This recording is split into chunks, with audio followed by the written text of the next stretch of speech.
Hello viewers, welcome back to my channel. তো আজকে special recipe হচ্ছে ডিমের কষা বা আন্ডা কারি। এটা দারুণ সুস্বাদু আর খুব সহজ উপায়ে বানিয়েছি। ভাত, রুটি, পরোটা সবের সাথেই পরিবেশন করা যায়। তো আসুন শুরু করা যাক। রান্নার জন্য একটা কড়াই গরম করে তার মধ্যে অল্প রিফাইন তেল যোগ করেছি। এর মধ্যে দিয়ে দেব ডিম।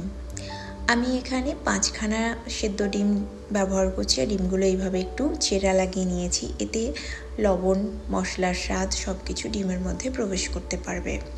অল্প একটু লবণ আর অল্প একটু হলুদ গুঁড়ো দিয়ে 1 মিনিট হাইলি, এর থেকে বেশি সময় ধরে না, মিডিয়াম ফ্লেমে ডিমগুলোকে ভেজে নেব।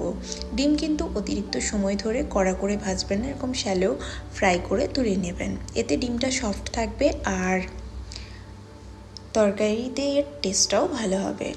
তো ডিমগুলো তুলে নেওয়ার পর এর মধ্যে আমি যোগ করে দিচ্ছি আলু। 4টে আলুকে এরকম মিডিয়াম শেপে কেটে ডিম সেদ্ধ করার সময় একসাথে সেদ্ধ করে নিয়েছি। এর মধ্যেও অল্প একটু লবণ আর হলুদ গুঁড়ো দিয়ে মিনিট 3 সময় নিয়ে আমি এরকম কালার চেঞ্জ হওয়া পর্যন্ত ভেজে তুলে নিচ্ছি। ওই তেলেই যোগ করে দেব কিছু গোটা গরম মশলা, একটা শুকনো লঙ্কা, 1 চামচ পরিমাণ জিরে গুঁড়ো। এই গোটা মশলাগুলোকে মিডিয়াম লো ফ্লেমে কয়েক সেকেন্ড ভেজে নেওয়ার পর যোগ করে দিচ্ছি মিহি করে কুচিয়ে রাখা 2টো মিডিয়াম সাইজের পেঁয়াজ।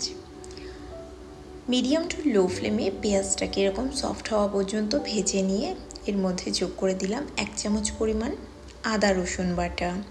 আমি যে কোনো বাটা মশলা শিলে বেটে ব্যবহার করি, এতে টেস্টটা বেশি ভালো হয়। তো আপনাদের কাছে যদি পসিবল হয় শিলে বাটবেন, না হলে মিক্সিতে।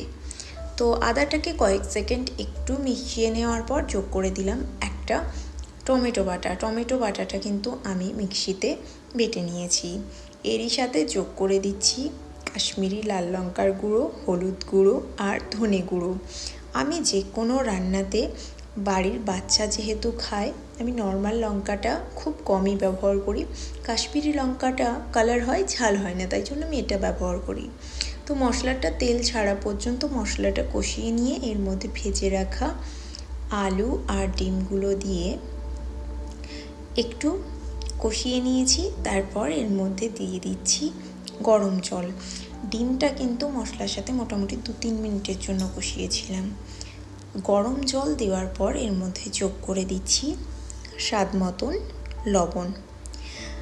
এবার অ্যারোমাটা একটু ভালো যদি পেতে চান, যারা একটু ঝাল খেতে পছন্দ করেন, একটু চেরা কাঁচা লঙ্কা 2-3টে দিয়ে দেবেন এবং তারপর ঢাকনা চাপা দিয়ে এটাকে আরও 8-10 মিনিট রান্না করে নেওয়ার পর এর মধ্যে এভারেস্টের গরম মশলা যোগ করে ভালোভাবে মিশিয়ে নেওয়ার পর ফ্লেমটা বন্ধ করে কিছুক্ষণ রাখার পর পরিবেশন করব। ধনেপাতা যদি থাকে অবশ্যই ধনেপাতা কুচি ব্যবহার করবেন, খেতে কিন্তু আরও ভালো লাগবে।